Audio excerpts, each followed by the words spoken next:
And welcome back to PoorConsult's YouTube channel. In today's video, we're gonna talk about crypto markets. We'll have a short market overview. We'll try to bring to your attention everything important and the major headlines that are happening now in the crypto space and are worth paying your attention to.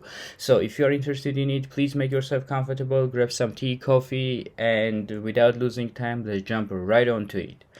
First of all, let's take a look at the graph, and we'll see that on the Bitcoin's daily chart, here we are printing the higher highs and higher lows, as you can see on this graph, which is definitely a good sign.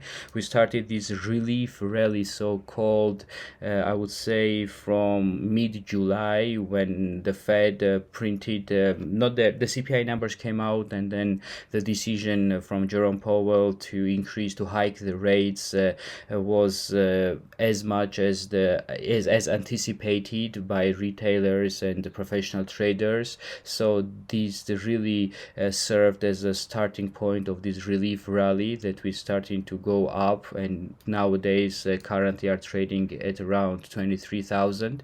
However, I wouldn't be happy until we break through this resistance level at 29k and turn it into support.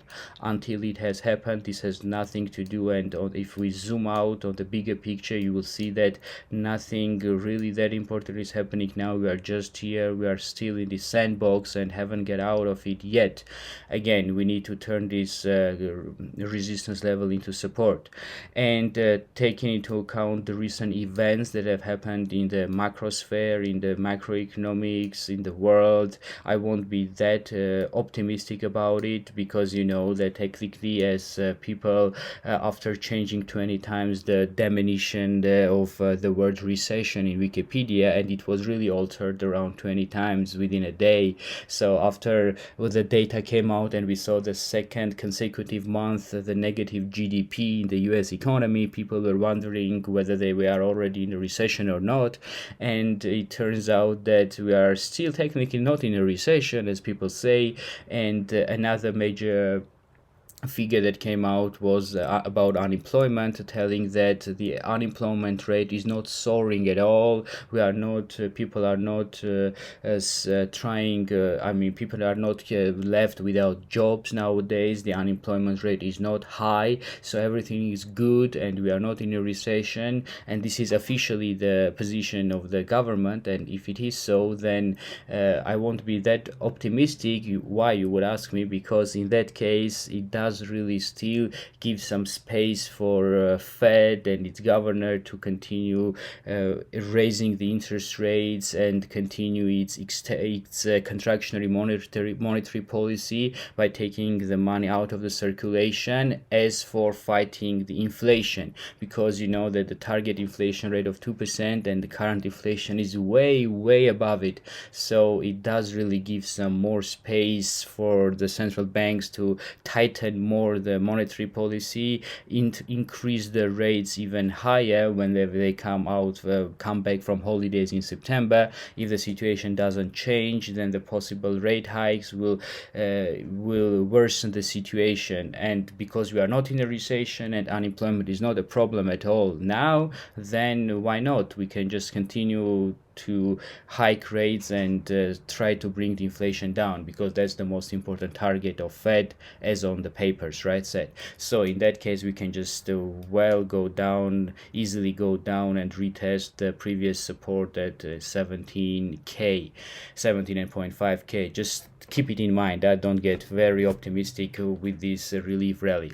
All right, and now let's see what's happening in the world. The first news comes from Wells Fargo. Digital assets are on innovation on par with the internet, cars, and electricity. So Wells Fargo, the fourth largest bank in the US by market cap, has released a special report entitled Understanding Cryptocurrency, which compares digital assets to the invention of the internet, cars, and electricity.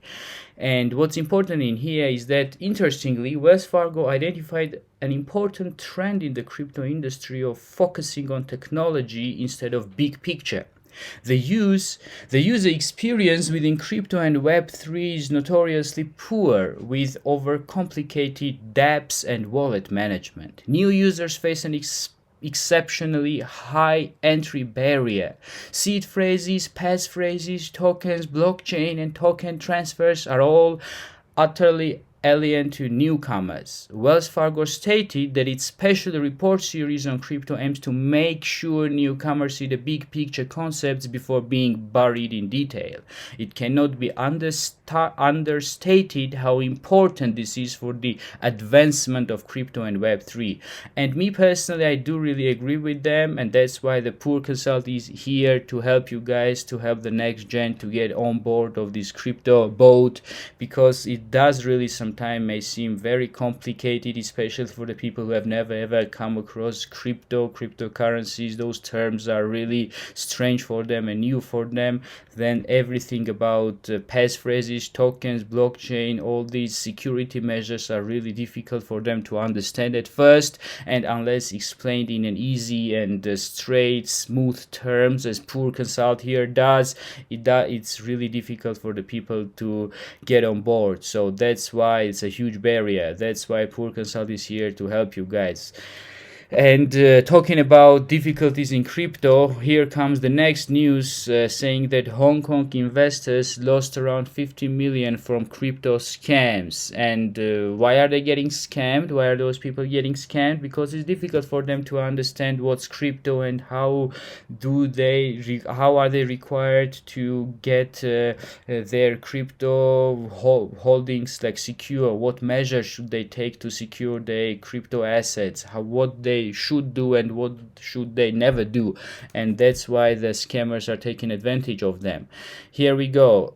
Another thing about Hong Kong is that it climbs up the crypto ladder. So rapid increase of cryptocurrency scams in Hong Kong could be fueled by the surging appetite for digital assets, which residents have recently shown.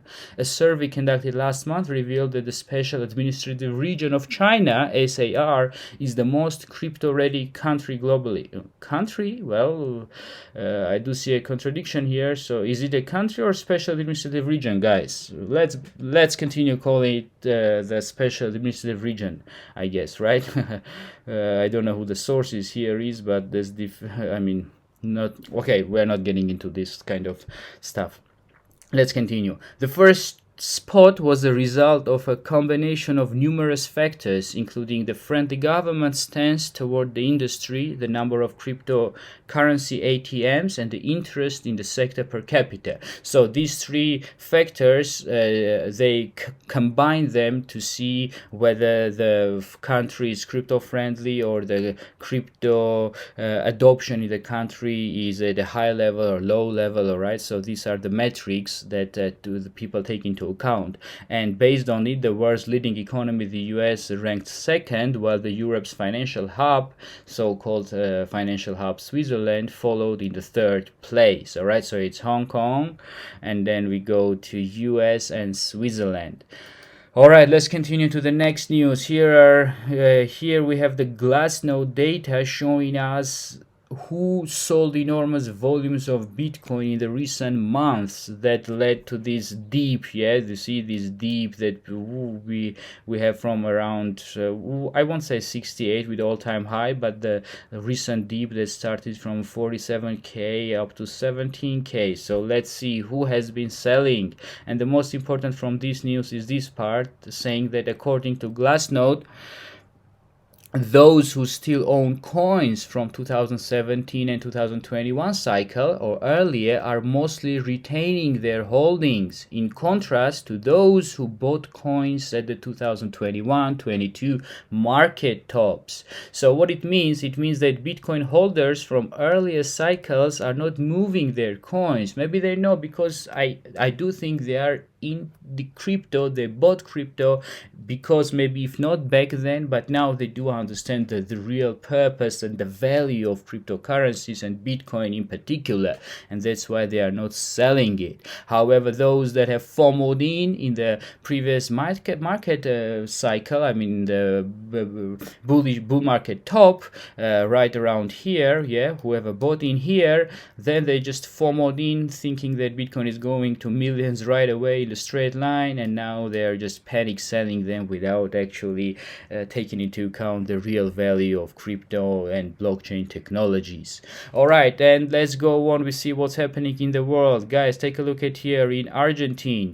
The economic minister being hunted down as the current rate of inflation in the country is now 60%. We see what type of a recession. If you don't agree, if you don't accept the recession in the US yet, but the tightening policy of the Fed, because of the huge role that the US economy plays in the world, is having their negative impacts on the entire world. You see the Argentine, the inflation is now at 60%, and people, you can check this video. I don't want to play it now, but they are attacking the car of the economic minister because, come on, like 60% inflation.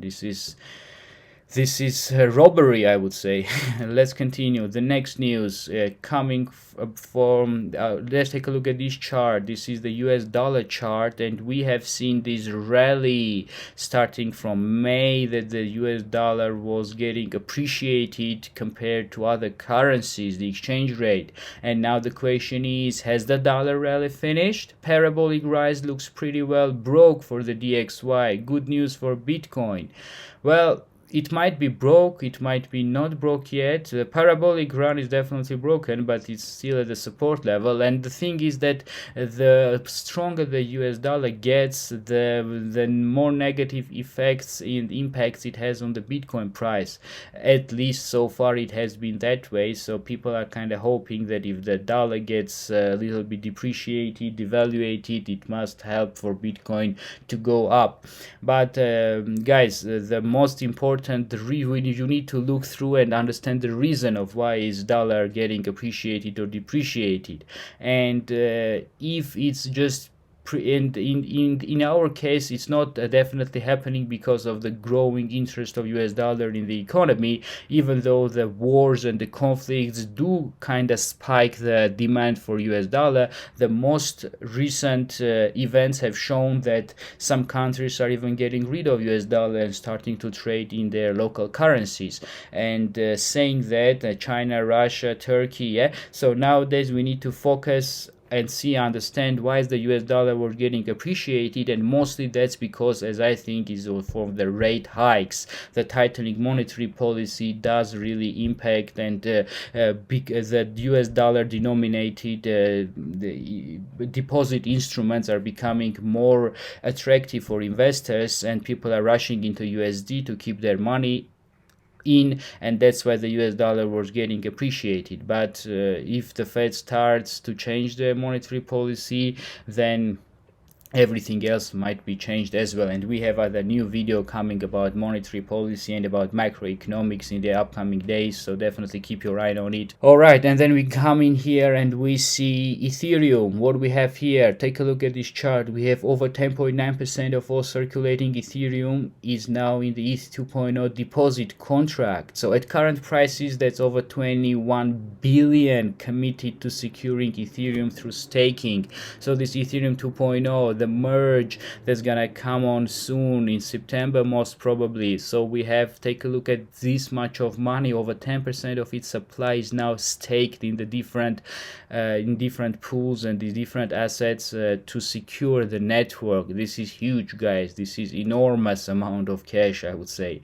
And the final news for today that we cover is coming from Avalanche. Take a look at Avalanche, not in terms of prices, of course, but in terms of transactions. The Avalanche had an all-time high yesterday. 1,350,000 transactions processed in 24 hours. Take a look at this graph, and if we go back and on the main chart, if we try to see what's happening with Avalanche, we'll see that this growth in transactions has definitely impacted the price. You see, it's, take a look at here and look at here, these green candles that AVAX has printed starting from yesterday, 2 days ago, these four consecutive green candles on the daily chart do really show the growth in interest in Avalanche and in the transactions volumes. Surge is one of the reasons that people have started using more Avalanche, and we are going to have